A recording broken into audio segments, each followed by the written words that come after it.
जय श्री कृष्णा, राधे राधे। भगतजनों, आज के इस वीडियो में मैं आपको आंवला एकादशी व्रत की कथा सुनाऊंगी। इसी के साथ आंवला एकादशी व्रत का महत्व भी जानेंगे और पारण का समय और पूजा की विधि भी बताऊंगी। तो आइए सर्वप्रथम आंवला एकादशी व्रत का महत्व जान लेते हैं। हिंदू मान्यताओं के अनुसार आंवला एकादशी का यह व्रत बेहद लाभदायी माना जाता है। ऐसा माना जाता है कि आंवले को भगवान विष्णु ने वृक्ष के रूप में प्रतिष्ठित किया था। इसके हर अंग में ईश्वर का स्थान माना गया है। इसलिए आंवल की एकादशी व्रत को करने से व्यक्ति को मोक्ष की प्राप्ति होती है। शास्त्रों के अनुसार आंवल की एकादशी के दिन आंवले का सेवन करना बहुत लाभकारी होता है। इस दिन आंवला के वृक्ष की पूजा करते हैं, आंवले का दान किया जाता है। तो यह सब इस दिन अवश्य करें। आइए भगतजनों, अब जान लेते हैं आंवला एकादशी के पारण का समय। भगतजनों, आंवला एकादशी का यह व्रत 14 मार्च 2022 को दिन सोमवार को रखा जा रहा है। इस व्रत का पारण 15 मार्च दिन मंगलवार को सुबह 6:31 से लेकर सुबह 8:55 के बीच पारण करके व्रत को पूरा करेंगे। आइए भगतजनों, इस दिन एकादशी के दिन पूजा की विधि क्या है वह जान लेते हैं। आंवल की एकादशी में आंवले के फल का विशेष महत्व है। इस दिन सुबह उठकर भगवान विष्णु का ध्यान करके व्रत का संकल्प करना चाहिए। संकल्प करने के पश्चात भगवान विष्णु की पूजा करनी चाहिए। इसके बाद आंवले का फल का भगवान विष्णु को प्रसाद के रूप में चढ़ाएं। आंवले के वृक्ष का धूप, दीप, चंदन, रोली, पुष्प, अक्षत आदि से पूजन करके किसी गरीब व्यक्ति या ब्राह्मण को भोजन कराना चाहिए। अगले दिन स्नान करके भगवान विष्णु के पूजन के पश्चात ब्राह्मण को कलश, वस्त्र और आंवला आदि का दान अवश्य करना चाहिए। इसके बाद भोजन ग्रहण करके अपने व्रत का पारण कर लेना है। भगतजनों, एकादशी के दिन कुछ आवश्यक नियमों का पालन करना आवश्यक है। तो आइए जानते हैं वह आवश्यक नियम कौन से हैं। भगतजनों, आंवल की एकादशी के व्रत का संबंध 3 दिनों की दिनचर्या से है। उपवास के दिन से एक दिन पहले दोपहर में भोजन लेने के पश्चात शाम का भोजन नहीं ग्रहण करते हैं, ताकि यह सुनिश्चित हो सके कि अगले दिन पेट में कोई अवशिष्ट न बचा रहे। एकादशी के दिन उपवास के नियमों का भगत कड़ाई से पालन करते हैं। इस व्रत में अगले दिन सूर्योदय के बाद ही उपवास का पारण करते हैं। एकादशी व्रत के दौरान अनाज का सेवन वर्जित होता है। जो लोग किसी कारणवश एकादशी व्रत नहीं रखते हैं, उन्हें भी एकादशी के दिन भोजन में चावल का प्रयोग नहीं करना चाहिए। झूठ एवं परनिंदा से बचना चाहिए। एकादशी के दिन विष्णु सहस्त्र नाम का पाठ करें, विष्णु चालीसा का पाठ करें और भगवान विष्णु की इस दिन ऐसा करने से विशेष कृपा मिलती है। एकादशी 2 दिन की होती है तो दूजी एकादशी अर्थात वैष्णव कह सकते हैं या उदया तिथि कह सकते हैं, उदया तिथि में ही व्रत करना चाहिए। आइए भगतजनों, अब आंवलीय एकादशी व्रत की कथा सुनते हैं। सब बोलिए विष्णु भगवान की जय। ओम नमो भगवते वासुदेवाय। मानधाता जी ने कहा, हे वशिष्ठ जी, अगर आप मुझ पर कृपालु हैं तो ऐसी कथा कहें जिससे हमारा उद्धार हो। ऋषिराज वशिष्ठ जी ने कहा, हे नरेश, मैं ऐसी एकादशी उपवास की कथा कहता हूँ जो सर्वोत्तम एवं मोक्षदायिनी है, जिसको आंवल की एकादशी कहते हैं। इस उपवास के फलस्वरूप सब प्रकार के पापों का नाश हो जाता है। 1000 गौदान से जो फल मिलता है वह इस अकेली एकादशी के उपवास से प्राप्त हो जाता है। हे मानधाता, मैं तुम्हें इसकी एक अत्यंत प्राचीन कथा कहता हूँ, अतः इसे ध्यानपूर्वक सुनो। प्राचीन काल में वैदिक नामक एक नगर था, जहाँ पर चंद्रवंशी राजा चैत्ररथा का राज्य था। उसके शासन में चारों तरफ ब्राह्मण, वैश्य, क्षत्रिय तथा शूद्र सब मिलजुल कर रहते थे। सर्वत्र शांति थी। जनता भी धर्मपरायण थी। वहाँ नास्तिक और दुराचारी कोई भी नहीं था, न ही कोई गरीब अथवा दुखी था। उस नगरी के सब निवासी विष्णु भगत थे। वहाँ के सभी निवासी बाल, युवा एवं वृद्ध एकादशी का उपवास रखते थे।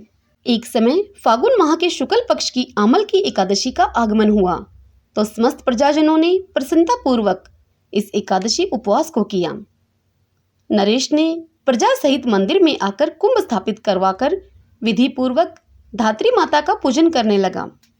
वे सब देवी की स्तुति करने लगे और बोले, हे धात्री देवी, तुम ब्रह्मा हो, ब्रह्मा से उत्पन्न हुई हो, सब पापों का विनाश करने वाली हो, तुमको हमारा नमन है। हमारी भेंट ग्रहण करके हमें कृतार्थ करो। तुम श्री रामचंद्र जी के द्वारा पूजनीय हो, अतः मेरी प्रार्थना स्वीकार करके मेरे समस्त पापों को नष्ट करो। वहां पर देव मंदिर में सबने रात्रि जागरण किया।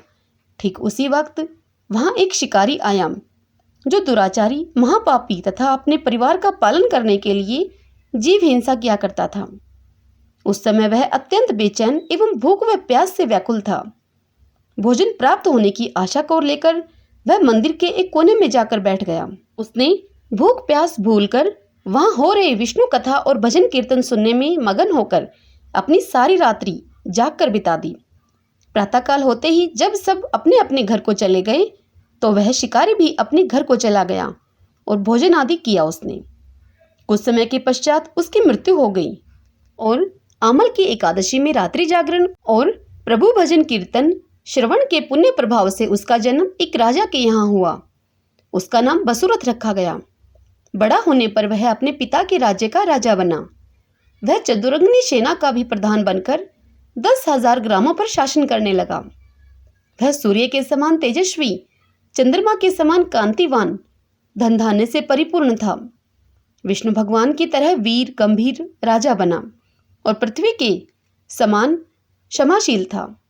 वह अत्यंत सत्यवादी, कर्मवीर और प्रभु का भगत था। वह प्रतिदिन दान देता था और प्रजा का पुत्रवत पालन करता था। एक दिन नरेश जब जंगल में शिकार के लिए गया तो देव योग से वह रास्ता भूलकर इधर उधर भटकने लगा। अंत में थककर वह एक वृक्ष के नीचे विश्राम अवस्था में निद्रा में लीन हो गया। उसी समय कुछ पहाड़ी डाकू भी वहां पर आ पहुंचे।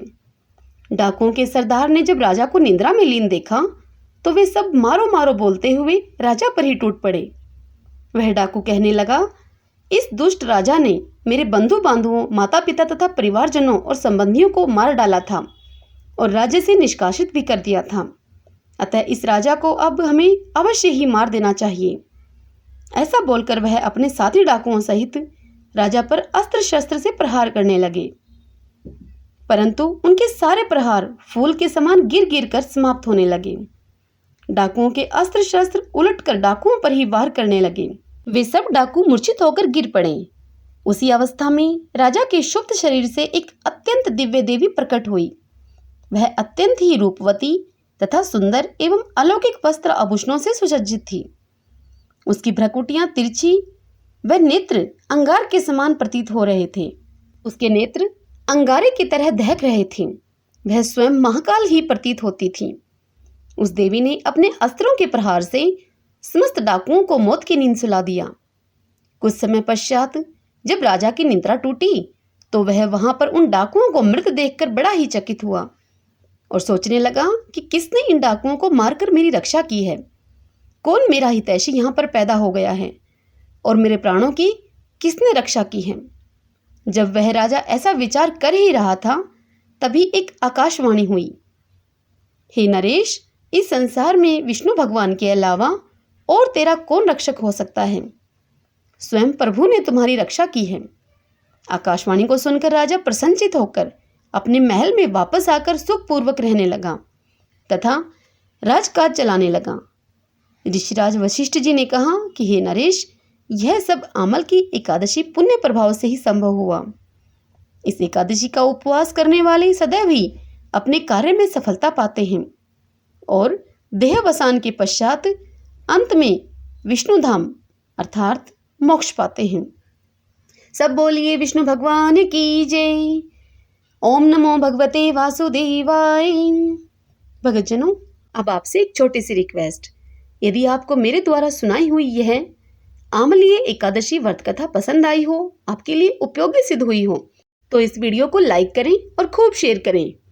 और यदि आप मुझे पहली बार देख रहे हैं, पहली बार सुन रहे हैं, तो मेरे इस चैनल श्री कृष्ण दीवानी को सब्सक्राइब कर लीजिएगा। बेल आइकन वाले बटन को भी प्रेस कर लीजिएगा। जय श्री कृष्ण, राधे राधे।